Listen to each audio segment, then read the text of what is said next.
ഒരു കാലഘട്ടത്തിൽ മലയാള സിനിമയിലെ ഹിറ്റ് കൂട്ടുകെട്ടായിരുന്നു മമ്മൂട്ടിയും കലൂർ ഡെന്നീസും.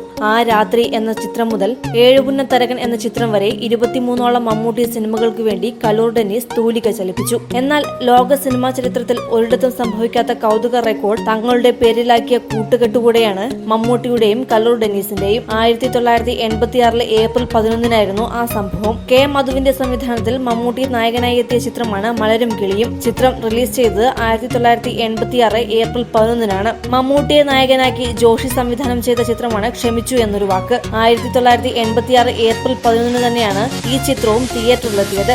അതേ ദിവസം തന്നെ റിലീസ് ചെയ്ത മറ്റൊരു മമ്മൂട്ടി ചിത്രമാണ് PG വിശ്വംഭരൻ സംവിധാനം ചെയ്ത പ്രത്യേകം ശ്രദ്ധയ്ക്ക്. ഒരേ ദിവസം വ്യത്യസ്ത സംവിധായകർ സംവിധാനം ചെയ്ത മമ്മൂട്ടിയുടെ 3 സിനിമകൾ റിലീസ് ചെയ്തു. ഈ 3 സിനിമകൾക്കും സംഭാഷണം എഴുതിയത് കലൂർ ഡെന്നീസ് ആണ്. ലോക സിനിമാ ചരിത്രത്തിൽ ഇങ്ങനെയൊരു കൗതുകം അതിനു മുമ്പും ശേഷവും സംഭവിച്ചിട്ടില്ല. Entertainment desk, Marunadan Malayali.